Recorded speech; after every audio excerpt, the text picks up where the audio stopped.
Hello friends, ಇವತ್ತು ನಾನು explain ಮಾಡ್ತಾ ಇರೋ ಸಿನಿಮಾ ಬ್ಲಡಿ ಬೆಗ್ಗರ್ ಅಂತ. Dark comedy thriller cinema. ನಾವು ಸಿನಿಮಾದಲ್ಲಿ ತುಂಬಾ ರೀತಿ ಕ್ಯಾರೆಕ್ಟರ್ಸ್ನ ನೋಡಿರ್ತೀವಿ, ಆದ್ರೆ ಈ ಸಿನಿಮಾದಲ್ಲಿ ಹೀರೋ ಕ್ಯಾರೆಕ್ಟರೇ ಒಬ್ಬ ಭಿಕ್ಷುಕನ ಕ್ಯಾರೆಕ್ಟರ್. ಸರಿ, ಹೀರೋ ಭಿಕ್ಷುಕ ಆದ್ಮೇಲೆ ಸಿನಿಮಾದಲ್ಲಿ ಏನಿರೋಕ್ ಸಾಧ್ಯ ಅಂತ ಕುತೂಹಲದಲ್ಲಿ ಪೂರ್ತಿ ಸಿನಿಮಾ ನೋಡಿದ್ರೆ ನಾವು ಗೆಸ್ ಮಾಡೋಕೆ ಆಗದ ತುಂಬಾ ಮಿಸ್ಟರಿ ಎಲಿಮೆಂಟ್ ಸಿನಿಮಾ ಒಳಗಿತ್ತು. ಅದು ಏನು ಅಂತ ತಿಳ್ಕೊಬೇಕು ಅಂದ್ರೆ ವಿಡಿಯೋ ಪೂರ್ತಿ ನೋಡಿ ಅಂತ ಹೇಳ್ತಾ ಬನ್ನಿ ಸಿನಿಮಾ ಒಳಗೆ ಹೋಗೋಣ. ಸಿನಿಮಾ ಸ್ಟಾರ್ಟಿಂಗ್ ನಲ್ಲಿ ನಮಗೆ ಒಂದು ಅರಮನೆಯಲ್ಲಿ ಒಬ್ಬ ಚಿಕ್ಕ ಹುಡುಗ ಅಳ್ತಾ ಅವರ ತಂದೆಗೆ ಫೋನ್ ಮಾಡಿ ಮಾತಾಡ್ತಾ ಇದ್ದಾನೆ. ಅಪ್ಪ, ನನ್ನ ಇಲ್ಲಿಗೆ ಬಂದು ಕರ್ಕೊಂಡು ಹೊರ್ಟೋಗು, ಇಲ್ಲಿ ನನಗೆ ತುಂಬಾ ಟಾರ್ಚರ್ ಮಾಡ್ತಾ ಇದ್ದಾರೆ. ಟಾಯ್ಲೆಟ್ ನಲ್ಲಿ ನಾನು ಇರ್ಬೇಕಾದ್ರೆ ಲೈಟ್ ಆಫ್ ಮಾಡಿ ಬಾಗ್ಲ ಹಾಕೊಂಡು ಎದುರಿಸ್ತಾರೆ. ನಾನು ಊಟ ಮಾಡೋ ಊಟಕ್ಕೆ ಉಗ್ದು ನಾನು ಉಗಿದ ಊಟವನ್ನ ನೀನ್ ತಿಂದಿರೋದು ಅಂತ ಆಡ್ಕೋತಾರೆ. ದೊಡ್ಡಪ್ಪನಿಗೆ ಹೇಳ್ದೆ, ಅವ್ರೆಲ್ರಿಗೂ ಹೊಡೆದ್ರು. ಅದರಿಂದ ನನ್ನ ಮೇಲೆ ಸಿಕ್ಕಾಪಟ್ಟೆ ಕೋಪದಲ್ಲಿದ್ದಾರೆ. ಅಪ್ಪ, ಬೇಗ ಬಂದು ಇಲ್ಲಿಂದ ನನ್ನ ಕರ್ಕೊಂಡು ಹೊರ್ಟೋಗು ಅನ್ನೋಕೆ ಅವರಪ್ಪ ಹೇಳ್ತಾರೆ, ಸರಿ ಕಣಪ್ಪ, ನಾಳೆ ಬಂದು ಕರ್ಕೊಂಡು ಹೋಗ್ತೀನಿ ಅಂತ. ಈ ಹುಡುಗನ ಹೆಸರು ಸಿದ್ಧಾರ್ಥ್. ಇವನಿಗೆ ಅಮ್ಮ ಇರಲ್ಲ, ಅದರಿಂದ ಇವ್ರಪ್ಪ ತನ್ನ ಅಣ್ಣನ ಮಕ್ಕಳ ಜೊತೆ ಆಟ ಆಡ್ಲಿ ಅಂತ ಇಲ್ಲಿ ಕರ್ಕೊಂಡು ಬಂದ್ಬಿಟ್ರೆ ಅವರಿಂದಾನೇ ಇವನಿಗೆ ಈ ಕಷ್ಟಗಳೆಲ್ಲ ಬಂದಿದೆ. ಈಗಲೂ ಸಹ ಆ 4 ಜನ ಸಿದ್ಧಾರ್ಥ್ ಹತ್ರ ಕೇಕ್ ತಗೊಂಡ್ ಬಂದು, ಇವತ್ತು ನಿನ್ ಬರ್ತಡೆ, ನಾವು ನಿನಗೆ ತುಂಬಾ ಕಷ್ಟ ಕೊಟ್ವಿ, ಅದೆಲ್ಲವನ್ನ ಮರ್ತು ಬಿಡು, ನಮಗೆ ಈಗ ಅರ್ಥ ಆಯ್ತು ಅಂತ ಕೇಕ್ ಕಟ್ ಮಾಡಿಸಿ ಎಲ್ರು ಬನ್ನಿ ಸಿದ್ಧಾರ್ಥ್ಗೆ ಬರ್ತಡೇ ಬಂಪ್ಸ್ ಕೊಡೋಣ ಅಂತ ಎಲ್ರು ಸೇರಿ ನಮ್ಮ ಅಪ್ಪನಿಗೆ ಹೇಳಿ ನಮಗೆ ಹೊಡೆಸ್ತೀಯ ಅಂತ ಚೆನ್ನಾಗಿ ಹೊಡೆದಾಕ್ಬಿಡ್ತಾರೆ. ಅವ್ರು ಹೊಡೆದ ಏಟ್ನಲ್ಲಿ ಸಿದ್ಧಾರ್ಥ್ ಸತ್ತೋಗ್ತಾನೆ. ಆ ಸೀನ್ ಅಲ್ಲಿಗೆ ಕಟ್ ಆಗುತ್ತೆ. ನೆಕ್ಸ್ಟ್ ಸೀನ್ ನಲ್ಲಿ ನಮಗೆ ಒಬ್ಬ ಭಿಕ್ಷುಕನನ್ನ ತೋರಿಸ್ತಾರೆ. ಇವನೇ ಈ ಸಿನಿಮಾ ಇಂಪಾರ್ಟೆಂಟ್ ಕ್ಯಾರೆಕ್ಟರ್. ಇವನನ್ನ ಇನ್ಮೇಲೆ ನಾವು ಹೀರೋ ಅಂತಾನೆ ಕರೆಯೋಣ. ಇವನು ಎಂತಹ ಭಿಕ್ಷುಕ ಅಂತ ಅಂದ್ರೆ ಎಲ್ರನ್ನು ಯಾಮಾರಿಸಿ ಭಿಕ್ಷೆ ತಗೊಳ್ಳೋ ಅಂತವನು. ಅಂದ್ರೆ ಈ ಕಾಲದಲ್ಲಿ ಯಾರಾದ್ರೂ ಭಿಕ್ಷೆ ಹಾಕ್ತಾರಾ? ನಿನಗ್ ಕಾಲ್ ಕೈ ಚೆನ್ನಾಗಿದೆ ತಾನೆ, ಮತ್ತೆ ಯಾಕೆ ಭಿಕ್ಷೆ ಬೇಡ್ತಾ ಇದ್ಯಾ, ದುಡ್ಡು ತಿನ್ಬಹುದಲ್ವಾ ಅಂತ ಕೇಳ್ತಾರಲ್ವಾ. ಅದರಿಂದ ಇವನು ಒಂದಿನ ಕಾಲಿಲ್ದವನ್ ರೀತಿ, ಒಂದಿನ ಕೈ ಇಲ್ದವನ್ ರೀತಿ, ಕೊನೆಗೆ ನನಗ್ ಕಣ್ಣಿಲ್ಲ ಧರ್ಮ ಮಾಡಿ ಅಂತ ಜನಗಳನ್ನ ಯಾಮಾರಿಸಿ ಭಿಕ್ಷೆ ಬಿಡೋ ಬ್ರಿಲಿಯಂಟ್ ಭಿಕ್ಷುಕ ಇವನು. ಇವನ್ ಜೊತೆ ಒಬ್ಬ ಹುಡುಗ ಇರ್ತಾನೆ. ಅವನ ಹೆಸರು ಜಾಕ್ ಅಂತ. ಇವನ್ ಚಿಕ್ಕ ಮಗು ಇದ್ದಾಗ ಅವನಮ್ಮ ಬೀದಿಯಲ್ಲಿ ಬಿಟ್ಬಿಟ್ಟು ಹೊರಟೋಗಿದ್ರು ಅಂತ ಆ ಮಗುವನ್ನ ಹೀರೋನೇ ತಂದು ಸಾಕ್ತಾನೆ. ಈಗ ಆ ಹುಡುಗ ಬುಕ್ ಪೆನ್ ಮಾರಿ ತನ್ನ ಜೀವನವನ್ನ ತಾನೇ ನೋಡ್ಕೋತಾ ಇರ್ತಾನೆ. ಆದ್ರೆ ಹೀರೋ ಭಿಕ್ಷೆ ಬೇಡ್ತಾನಲ್ಲ, ಅದ್ರಲ್ಲೂ ಯಾಮಾರ್ಸಿ ಭಿಕ್ಷೆ ಬೇಡಿ ಬದುಕ್ತಾ ಇದ್ದಾನಲ್ಲ ಅಂತ ಕೋಪ. ನಮ್ಮ ಹೀರೋ ಭಿಕ್ಷೆ ಬೇಡಿ ಬಂದ ಕಲೆಕ್ಷನ್ ಅಲ್ಲಿ ಪಿಜ್ಜಾ, ಬರ್ಗರ್ ಅಂತ ಆರ್ಡರ್ ಮಾಡಿ ತರಿಸ್ಕೊಂಡು ತಿಂತಾ ಇರ್ತಾನೆ. ಆದ್ರೆ ಜಾಕ್ ದಿನಪೂರ್ತಿ ರೋಡ್ ಸುತ್ತಿ ಬುಕ್ ಪೆನ್ ಮಾರಿ ಬಂದ ಚಿಲ್ಲರೆ ಕಾಸ್ನಲ್ಲಿ ಪುಳಿಯೋಗರೆ ತಗೊಂಡ್ ಬಂದು ತಿಂತಾ ಇರ್ತಾನೆ. ಅಟ್ಲೀಸ್ಟ್ ಮಾತ್ಗೋಸ್ಕರನಾದ್ರೂ ಸ್ವಲ್ಪ ಪಿಜ್ಜಾ ತಿಂತ್ಯಾ ಅಂತ ಕೇಳಲ್ಲ. ಜಾಕ್ ಸುತ್ತಿ ಬೆಳೆಸಿ ಹೇಗಾದ್ರೂ ಮಾಡಿ ಸ್ವಲ್ಪ ಪಿಜ್ಜಾ ಇಸ್ಕೊಳ್ಳೋಣ ಅಂತ ಟ್ರೈ ಮಾಡ್ತಾನೆ, ಆದ್ರೆ ಆಗಲ್ಲ. ಒಂದಿನ ಸಿನಿಮಾ ನೋಡೋಕೆ ಹೀರೋ ಜಾಕ್ ಜೊತೆ ಹೋಗಿರ್ತಾನೆ. ಜಾಕ್, 10 ರೂಪಾಯಿ ನೀನೇ ಹಾಕಿ ನನಗೆ ಟಿಕೆಟ್ ತಗೋ ಅಂದ್ರೆ, ಅದೆಲ್ಲ ಆಗಲ್ಲ, ನಾನ್ ಸಾಲನೂ ಕೊಡಲ್ಲ, ಸಾಲನೂ ಇಸ್ಕೊಳಲ್ಲ, ನಾನೇ ಹೋಗಿ ಸಿನಿಮಾ ನೋಡ್ಕೊಂಡ್ ಬರ್ತೀನಿ ಅಂತ ಜಾಕ್ನ ಥಿಯೇಟರ್ ಗೇಟ್ ನಲ್ಲೇ ಬಿಟ್ಟು ಒಬ್ಬನೇ ಹೋಗ್ತಾನೆ. ಅದೊಂದು ದೇವ್ರ ಸಿನಿಮಾ. ಜಾಕ್ ಹೊರಗ್ ಸ್ಟಿಕ್ ಮಾಡಿರೋ ದೇವರ ವಾಲ್ ಪೋಸ್ಟ್ ಹತ್ರ, ದೇವ್ರೆ ನೋಡ್ದ, ಸಿನಿಮಾ ನೋಡೋಕೆ ಅಂತ ಬಂದ್ರೆ ಬಿಟ್ಬಿಟ್ಟೆ ಹೊಟ್ಟೋದ, ಚಿಕ್ಕ ಹುಡುಗ ಅಂತ ನೋಡ್ದೆ ತುಂಬಾ ಟಾರ್ಚರ್ ಮಾಡ್ತಾ ಇದ್ದಾನೆ, ಕೈ ಕಾಲಿಲ್ಲ ಅಂತ ಭಿಕ್ಷೆ ಬಿಡ್ತಾನೆ, ಎಲ್ರಿಗೂ ಮೋಸ ಮಾಡ್ತಾನೆ, ನೀನ್ ತಪ್ಪು ಮಾಡೋರಿಗೆ ದಂಡನೆ ಕೊಡ್ತೀಯ ಅಲ್ವಾ, ಇವನಿಗೂ ದಂಡನೆ ಕೊಡು ಅಂತ ಬೇಡ್ಕೋತಾನೆ. ಮಾರನೇ ದಿನ ಹೀರೋಗೆ ಯಾರು ಭಿಕ್ಷೆನೆ ಹಾಕಲ್ಲ. ಕೈ ಇಲ್ಲ ಅಂತಾನೆ, ಕಾಲಿಲ್ಲ ಅಂತಾನೆ, ಆದ್ರೆ ಯಾರು ಭಿಕ್ಷೆನೆ ಆಗ್ತಾ ಇಲ್ಲ. ಆದ್ರೆ ಜಾಕ್ 8 ಬುಕ್ 4 ಪೆನ್ ಮಾರಿ ಒಂದ್ ಒಳ್ಳೆ ಕಲೆಕ್ಷನ್ ಮಾಡಿದಾನೆ. ಇವನ್ ತಟ್ಟೆಯಲ್ಲಿ ದುಡ್ಡಿಲ್ಲದೆ ಇರೋದನ್ನ ನೋಡಿ ಸರ್ಕ್ಯಾಸ್ಟಿಕ್ ಆಗಿ, ಓ ಇವತ್ತು ಒಳ್ಳೆ ಕಲೆಕ್ಷನ್ ಅಂತ ಕಾಣಿಸುತ್ತೆ, ನಾನು ಊಟ ತರಕ್ ಹೋಗ್ತಾ ಇದ್ದೀನಿ, ನಿನ್ಗೇನಾದ್ರೂ ಬೇಕಾ, ನೀನ್ ಪಿಜ್ಜಾ ಬರ್ಗರ್ ಅಂತ ಆರ್ಡರ್ ಮಾಡಿ ತರ್ಸ್ಕೊಂಡ್ ತಿಂತ್ಯಾ ಅಲ್ವಾ, ನಮ್ ತರನ ಅಂತ ಹೇಳಿ ಹೊರಟೋಗ್ತಾನೆ. ದೇವ್ರೆ, ನಾನ್ ನಿನ್ನ ಹತ್ರ ಕೇಳ್ಕೊಂಡು ಇನ್ನು 24 ಗಂಟೆನೂ ಆಗಿಲ್ಲ, ಆಗ್ಲೇ ದಂಡನೆ ಕೊಟ್ಬಿಟ್ಟಿದ್ಯಾ ಅಂತ ತುಂಬಾ ಸಂತೋಷ ಪಡ್ತಾನೆ. ಆದ್ರೆ ಅದೇ ರೋಡ್ ನಲ್ಲಿ ಹೋಗ್ತಾ ಇದ್ದ ಕೇಟ್ರಿಂಗ್ ಕೆಲ್ಸದವ್ರು ಹೀರೋನ ನೋಡಿ, ನೋಡಪ್ಪ, ಇವತ್ತು ಚಂದ್ರ ಬೋಸ್ ಅವರು ಸತ್ತು 16ನೇ ದಿನ, ಅವ್ರು ಸತ್ ಮೇಲೆ 25 ಜನಕ್ಕೆ ಊಟ ಹಾಕ್ಬೇಕು ಅನ್ನೋದು ಅವ್ರ ಆಸೆ. 24 ಜನ ಇದ್ದಾರೆ, ಒಬ್ರು ಕಡಿಮೆ, ನೀನ್ ನಮ್ ಜೊತೆ ಬರ್ತೀಯಾ, ಒಳ್ಳೆ ಚಿಕನ್ ಮಟನ್ ಊಟ ಅಂತ ಕೂಗ್ತಾರೆ. ಹೀರೋ ಸಿಕ್ಕಿದ್ದೇ ಚಾನ್ಸ್ ಅಂತ ಅವ್ರ ಜೊತೆ ಹೋಗ್ತಾನೆ. ಒಂದು ದೊಡ್ಡ ಅರಮನೆ, ಅಲ್ಲಿ ಹೀರೋನು ಸೇರಿಸಿ 25 ಜನಕ್ಕೆ ಊಟ ಹಾಕ್ತಾರೆ. ಊಟ ಮುಗಿಸಿ ಮನೆ ಸುತ್ತ ನೋಡ್ತಾ ಇರ್ತಾನೆ. ಒಂದ್ಸಾರಿ ಆದ್ರೂ ಒಳಗೋಗಿ ಹೇಗಿದೆ ಅಂತ ನೋಡೋ ಆಸೆ, ಅದ್ರಿಂದ ಯಾರ ಕಣ್ಣಿಗೂ ಬೀಳದ ಹಾಗೆ ಒಳಗ್ ಹೊರಟೋಗ್ತಾನೆ. ಕೇಟ್ರಿಂಗ್ ಜನಗಳು ಎಲ್ರನ್ನ ಕಳಿಸಿ ಮನೆಯವರಿಗೆ ಹೇಳಿ ಡೋರ್ ಹಾಕೊಂಡು ಹೊರಟೋಗ್ತಾರೆ. ಮನೆ ಡೋರ್ಗೆ ಆಟೋಮೆಟಿಕ್ ಲಾಕ್ ಇರುತ್ತೆ ಅಂತ ಅಂದ್ರೆ ಜಸ್ಟ್ ಕ್ಲೋಸ್ ಮಾಡಿದ್ರೆ ಸಾಕು, ಕ್ಲೋಸ್ ಆಗುತ್ತೆ. ಮನೆ ಒಳಗಿದ್ದ ಹೀರೋ ಡೋರ್ ಲಾಕ್ ಆದ್ಮೇಲೆ ಒಳಗ್ ಯಾರು ಇಲ್ವೇನು ಅಂತ ಒಳಗ್ ಬರ್ತಾನೆ. ಒಳಗೆ ಒಬ್ಳು ಹುಡುಗಿ ಇರ್ತಾಳೆ. ಅದನ್ನ ನೋಡಿ ಒಂದ್ ಕಡೆ ಹೋಗಿ ಬಚ್ಚಿಟ್ಕೋತಾನೆ. ಆ ಸಮಯಕ್ಕೆ ಜಾಕ್ ಪಬ್ಲಿಕ್ ಬೂತ್ ಇಂದ ಕಾಲ್ ಮಾಡೋಕೆ ಹೀರೋ ಫೋನ್ ರಿಸೀವ್ ಮಾಡಿ, ನಾನು ಊಟ ಮಾಡೋಕ್ ಬಂದಿದ್ನಲ್ಲ, ಅವ್ರದ್ದು ಒಂದು ದೊಡ್ಡ ಅರಮನೆ, ಮನೆ ಒಳಗ್ ಹೇಗಿದೆ ಅಂತ ನೋಡಕ್ ಬಂದೆ, ಈಗ ಹೊರಗಡೆ ಹೋಗೋಕ್ ಆಗ್ತಾ ಇಲ್ಲ, ಡೋರ್ ಲಾಕ್ ಆಗೋಗಿದೆ, ಒಳಗ್ ಬೇರೆ ಒಬ್ಳು ಹುಡುಗಿ ಇದ್ದಾಳೆ ಅಂತ ಹೇಳ್ತಾನೆ. ಹೊರಗ್ ಬರೋಕೆ ಯಾವ್ದಾದ್ರು ದಾರಿ ಇದ್ಯಾ ನೋಡು ಅಂತ ಜಾಕ್ ಕೇಳೋಕೆ ಮೇಲ್ ಬಂದ್ ನೋಡ್ತಾನೆ, ಎಕ್ಸಿಟ್ ಡೋರ್ ಕೂಡ ಲಾಕ್ ಆಗಿರುತ್ತೆ. ಮೇಲ್ ಬೇರೆ ಇನ್ನೊಬ್ಬ ಇದ್ದಾನೆ, ಅಂದ್ರೆ ಮನೆಯಲ್ಲಿ ಇಬ್ರು ಇದಾರೆ. ಇನ್ಯಾರಾದ್ರೂ ಇದರ ಅಂತ ನೋಡಿದಾಗ ಇವ್ರಿಬ್ರನ್ನ ಬಿಟ್ರೆ ಬೇರೆ ಯಾರು ಇರಲ್ಲ. ಹೇಗೋ ಇಷ್ಟು ದೊಡ್ಡವ್ರ ಮನೆ, ಇರೋದ್ ಬೇರೆ ಇಬ್ರೇ, ಅದರಿಂದ ನಾನು ಒಂದೆರಡು ದಿನ ಇಲ್ಲೇ ಇದ್ದು ಆಮೇಲೆ ಬರ್ತೀನಿ ಅಂತ ಜಾಕ್ ಕೇಳಿ ಫೋನ್ ಕಟ್ ಮಾಡ್ತಾನೆ. ಏನಾದ್ರೂ ಅವ್ರ ಕೈಗೆ ಸಿಗಾಕೊಂಡ್ರೆ ಪೊಲೀಸ್ಗೆ ಹಿಡಿದು ಕೊಟ್ಬಿಡ್ತಾರೆ ಅಂತ ಜಾಕ್ ಎಷ್ಟೇ ಹೇಳಿದ್ರು ಹೀರೋ ಕೇಳಲ್ಲ. ಅವತ್ತಲ್ಲೇ ಫ್ರಿಡ್ಜ್ ನಲ್ಲಿ ಇಟ್ಟಿರೋದನ್ನೆಲ್ಲ ತಿಂದು ಬಾತ್ ಟಬ್ ನಲ್ಲಿ ಸ್ನಾನ ಮಾಡಿ ಹಾಸಿಗೆ ಮೇಲೆ ಆರಾಮಾಗಿ ಮಲ್ಕೊಂಡ್ ಬಿಡ್ತಾನೆ. ಮಲಗಿದ್ದಾಗ ಒಂದು ಕನಸು ಬೀಳುತ್ತೆ. ಹೀರೋ ಮತ್ತು ಅವನ ಹೆಂಡತಿ ಮಲ್ಕೊಂಡಿದ್ದಾಗ ಯಾವ್ದೋ ಒಂದು ಕಾರ್ ಬಂದು ಅವಳ ಮೇಲೆ ಹರಿದು ಸತ್ತೋಗ್ತಾಳೆ. ಅದನ್ನ ನೆನಪಿಸ್ಕೊಂಡು ಹೀರೋಗೆ ನಿದ್ದೆನೇ ಬರಲ್ಲ. ಹೊರಗಡೆ ಒಂದು ಮ್ಯೂಸಿಕ್ ಕೇಳುತ್ತೆ. ಈ ಮನೆಯಲ್ಲಿ ಇರ್ತಾನಲ್ಲ ಒಬ್ಬ, ಅವನು ಡೋರ್ ಹಿಂದೆ ಬಚ್ಚಿಟ್ಕೊಂಡು ಏನೋ ನೋಡ್ತಾ ಇದ್ದಾನೆ. ಸ್ವಲ್ಪ ಹೊತ್ತಾದ್ಮೇಲೆ ಅಲ್ಲಿಂದ ಹೊರಟೋಗ್ತಾನೆ. ಇವನೇನ್ ನೋಡ್ತಾ ಇದ್ದ ಅಂತ ಅಲ್ಗೋಗಿ ನೋಡಿದ್ರೆ ಮನೆಯಲ್ಲಿದ್ದವಳು ಒಂದು ಬಾಡಿಯನ್ನ ಪೀಸ್ ಪೀಸ್ ಆಗಿ ಕಟ್ ಮಾಡ್ತಾ ಇದ್ದಾಳೆ. ಅದು ಯಾರ ಬಾಡಿ ಅಂತ ಅಂದ್ರೆ ಈ ಮನೆಯಲ್ಲಿ ಇದ್ದವನ್ ಬಾಡಿ. ಅದನ್ನ ನೋಡಿ ಹೀರೋಗೆ ಶಾಕ್ ಆಗುತ್ತೆ. ಮತ್ತೆ ನಾನು ಇಲ್ಲಿಯವರೆಗೂ ನೋಡ್ದವನು ದೆವ್ವನ ಅಂತ ಕಿರ್ಚ್ಕೊಂಡು ಓಡೋಗ್ತಾನೆ. ಅದನ್ನ ಕೇಳಿಸ್ಕೊಂಡು ಅವಳು ಹೀರೋ ಇಂದಾನೆ ಯಾರ್ ನೀನು ನಿಂತ್ಕೊ ಅಂತ ಓಡ್ ಬರ್ತಾಳೆ. ಹೀರೋ ಮೆಟ್ಟಿಲು ಜಾರಿ ಕೆಳಗ್ ಬಿದ್ದು ಅನ್ಕಾನ್ಶಿಯಸ್ ಆಗೋಗ್ತಾನೆ. ಇವಳ ಹೆಸರು ತಾರಾ. ವಿತ್ತಗನ್ ಅನ್ನೋ ತನ್ನ ಲಾಯರ್ಗೆ ಫೋನ್ ಮಾಡ್ತಾಳೆ. ವಿತ್ತಗನ್ ಬಂದ್ಮೇಲೆ ಹೀರೋನ ತೋರಿಸ್ತಾಳೆ. ಮಧ್ಯಾಹ್ನ ಊಟಕ್ಕಂತ ಭಿಕ್ಷುಕರು ಬಂದಿದ್ರಲ್ಲ, ಅದ್ರಲ್ಲಿ ಇವನು ಒಬ್ಬ ಅಂತ ಕಾಣಿಸುತ್ತೆ. ಊಟ ಆದ್ಮೇಲೆ ಯಾರು ಇಲ್ಲ ಅಂತ ಒಳಗ್ ಬಂದ್ಬಿಟ್ಟಿದ್ದಾನೆ ಅಂತಾರೆ. ಸರಿ, ಆಕ್ಟ್ ಮಾಡೋನು ಸಿಕ್ಕಿದ್ನ ಅಂದಾಗ, ಎಲ್ಲಿ ಹುಡುಕ್ಬೇಕಾದ್ರೇನೆ ನೀವು ಫೋನ್ ಮಾಡಿದ್ರಿ, ಇಲ್ಲಿಗೆ ಬಂದೆ. ನಾನು ಒಂದು ಐಡಿಯಾ ಇಡ್ಲಾ, ಅವರು ಬರೋದಕ್ಕೆ ಇನ್ನು 2 ಗಂಟೆ ಮಾತ್ರ ಇದೆ. ಅಷ್ಟರಲ್ಲಿ ನಾವು ಹೋಗಿ ಒಬ್ಬರನ್ನ ಹುಡುಕಿ ಕರ್ಕೊಂಡ್ ಬರೋಕ್ ಆಗಲ್ಲ. ಈ ಭಿಕ್ಷುಕನ ಕೈಲೇ ಆಕ್ಟ್ ಮಾಡಿಸ್ಬಿಡೋಣ ಅಂತ.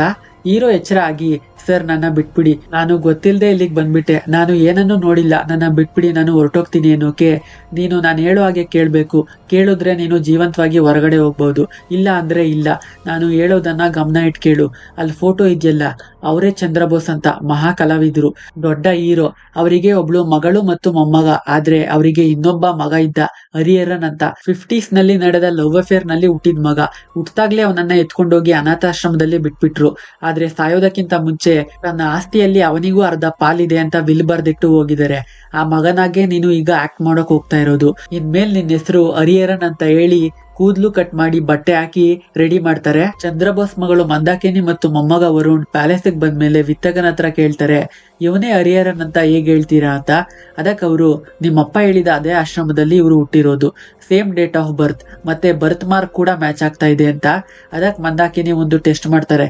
4 ಫೋಟೋ ತೋರಿಸಿ ಇದ್ರಲ್ಲೊಂದು ಹರಿಹರನ್ ಚಿಕ್ಕ ವಯಸ್ಸಿನಲ್ಲಿ ಇದ್ದಾಗ ತೆಗ್ದಿರೋ ಫೋಟೋ ಇದೆ. ಅದನ್ನ ಇವನು ಐಡೆಂಟಿಫೈ ಮಾಡಿದ್ರೆ ನಾನು ಒಪ್ಕೋತೀನಿ ಇವನು ನಮ್ಮಪ್ಪನ ಮಗನೇ ಅಂತ ಅನ್ನೋದಕ್ಕೆ ಹೀರೋ ನರ್ವಸ್ ಆಗಿ ಹೋಗ್ತಾನೆ.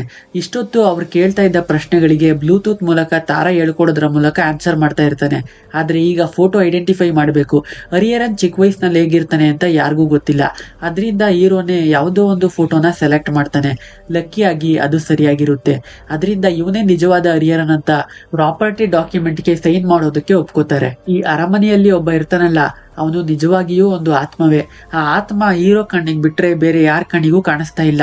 ಆ ಆತ್ಮ ತಾನು ಹೇಗ್ ಸತ್ಯ ಅಂತ ಹೀರೋಗೆ ಹೇಳುತ್ತೆ. ತಾರಾ ಮತ್ತು ಆ ಲಾಯರ್ ಇಬ್ರು ಸೇರಿ ಚಂದ್ರಬೋಸ್ ಆಸ್ತಿಯನ್ನ ಹೊಡೆಯೋದಕ್ಕೆ ಒಂದು ಪ್ಲಾನ್ ಮಾಡ್ತಾರೆ. ಅದರಂತೆ ಇವನ ಹತ್ರ ಹೋಗಿ, ನೀವು ಹರಿಹರನ್ ತರ ಆಕ್ಟ್ ಮಾಡ್ಬೇಕು, ಅದಕ್ಕೆ ನಾವು 20 ಲಕ್ಷ ಕೊಡ್ತೀವಿ ಅಂತ ಅರಮನೆಗೆ ಹೇಳಿ ಕರ್ಕೊಂಡ್ ಬರ್ತಾರೆ. ಆದ್ರೆ ಅರಮನೆಗೆ ಹೋದ್ಮೇಲೆ ಗೊತ್ತಾಗುತ್ತೆ ತಾರಾ ಮತ್ತು ಲಾಯರ್ ವಿತ್ತಗನ್ ಸೇರ್ಕೊಂಡು ಇವನಿಗೆ ಮೋಸ ಮಾಡ್ತಾ ಇದಾರೆ ಅಂತ. ಯಾಕಂದ್ರೆ ನಿಜವಾದ ಹರಿಹರನ್ ಇವನೇ. ಇವನಿಗೆ ಅರ್ಧ ಆಸ್ತಿ ಹೊರಟೋಗುತ್ತಲ್ಲ ಅಂತ ನಾನು ಚಂದ್ರಬೋಸ್ ಮಗ ಅಂತ ಗೊತ್ತಿಲ್ಲದೆ ಇರೋ ನಿಜವಾದ ಹರಿಹರನ್ ಹತ್ರನೇ ಹೋಗಿ 20 ಲಕ್ಷದ ಆಸೆ ತೋರಿಸಿ ಅವನ ಕೈಯಲ್ಲೇ ಅವನ ಪ್ರಾಪರ್ಟಿಗೆ ಸೈನ್ ಮಾಡಿಸ್ಕೊಂಡ್ ಬಿಡೋಣ, ಆಗ ಯಾವುದೇ ಲೀಗಲ್ ಪ್ರಾಬ್ಲಮ್ಸ್ ಬರಲ್ಲ ಅನ್ನೋದು ಲಾಯರ್ ಐಡಿಯಾ. ಇವರಿಬ್ರು ಮಾತಾಡ್ಬೇಕಾದ್ರೆ ನಿಜ ತಿಳ್ಕೊಂಡ ಹರಿಹರನ್ನ ಲಾಯರ್ ಮೇಲಿಂದ ತಳ್ಳಿ ಸಾಯಿಸ್ಬಿಡ್ತಾನೆ. ಬಾಡಿನ ಪೀಸ್ ಪೀಸ್ ಮಾಡು ಡಿಸ್ಪೋಸ್ ಮಾಡ್ಬಿಡೋಣ ಅಂತ ತಾರಾಗ್ ಹೇಳಿ ಬೇರೆ ಒಬ್ಬನನ್ನ ಹರಿಹರನ್ನಾಗಿ ಆಕ್ಟ್ ಮಾಡ್ಸೋಕೆ ಕರ್ಕೊಂಡ್ ಬರೋಕ್ ಹೋಗಿರ್ತಾನೆ. ಇದೆಲ್ಲ ಹರಿಹರನ್ ಆತ್ಮನ ಮೂಲಕ ತಿಳ್ಕೊಂಡ ಹೀರೋ, ನನ್ ಕೆಲಸ ಮುಗಿದ್ಮೇಲೆ ನಾನು ಹೀಗೆ ಸಾಯಿಸ್ಬಿಡ್ತಾರೆ ಅನ್ನೋ ಭಯದಲ್ಲಿ ಪ್ರಾಪರ್ಟಿ ಡಾಕ್ಯುಮೆಂಟ್ಗೆ ಸೈನ್ ಮಾಡ್ತಾ ಇದ್ದ ವರುಣ್ ಮತ್ತು ಮಂದಾಕಿನಿನ ಸ್ಟಾಪ್ ಮಾಡ್ತಾನೆ. ನಾನು ನಿಜವಾದ ಹರಿಹರನ್ನೇ ಅಲ್ಲ, ಇವ್ರು ಹೇಳಿ ನಾನು ಆಕ್ಟ್ ಮಾಡ್ತಾ ಇದ್ದೀನಿ, ನನ್ನ ನಂಬಿ ಡಾಕ್ಯುಮೆಂಟ್ ಪೇಪರ್ಸ್ಗೆ ಸೈನ್ ಮಾಡ್ಬಿಡಿ ಅಂತ. ಆದ್ರೆ ಇಲ್ಲೊಂದು ಸಖತ್ ಟ್ವಿಸ್ಟ್ ರಿವೀಲ್ ಆಗುತ್ತೆ. ಏನಂತ ಅಂದ್ರೆ ಮಂದಾಕಿನಿ, ತಾರಾ, ವರುಣ್, ಲಾಯರ್ ಎಲ್ಲ ಸೇರಿ ಮಾಡಿರೋ ಪ್ಲಾನ್ ಇದು. ಮಂದಾಕಿನಿ ಮಗಳೇ ಈ ತಾರಾ. ಆಕ್ಚುಲಿ ಚಂದ್ರಬೋಸ್ಗೆ 4 ಜನ ಮಕ್ಕಳು, ಅದರಲ್ಲಿ ಮಂದಾಕಿನಿ ಕೂಡ ಒಬ್ಳು.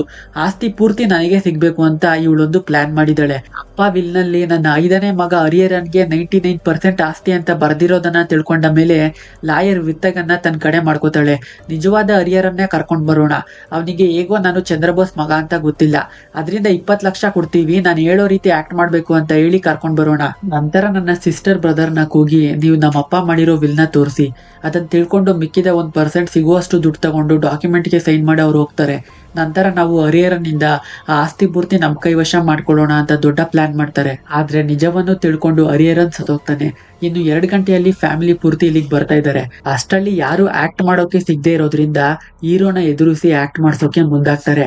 ಚಂದ್ರಬೋಸ್ ಮಕ್ಕಳಾದ ರುದ್ರನ್, ಕುಬೇರನ್ ಮತ್ತು ರಾಧಾ ತಮ್ಮ ಫ್ಯಾಮಿಲಿ ಜೊತೆ ಪ್ಯಾಲೇಸ್ಗೆ ಬರ್ತಾರೆ. ರುದ್ರನ್ಗೆ ವಿಕ್ರಮ್ ಮತ್ತು ವಸುಧಾ ಅನ್ನೋ 2 ಮಕ್ಕಳು. ವಸುಧಾಗೆ ಈ ಆಸ್ತಿ ಹಣದ ಮೇಲೆ ಅಷ್ಟೊಂದು ವ್ಯಾಮೋಹ ಇಲ್ಲ.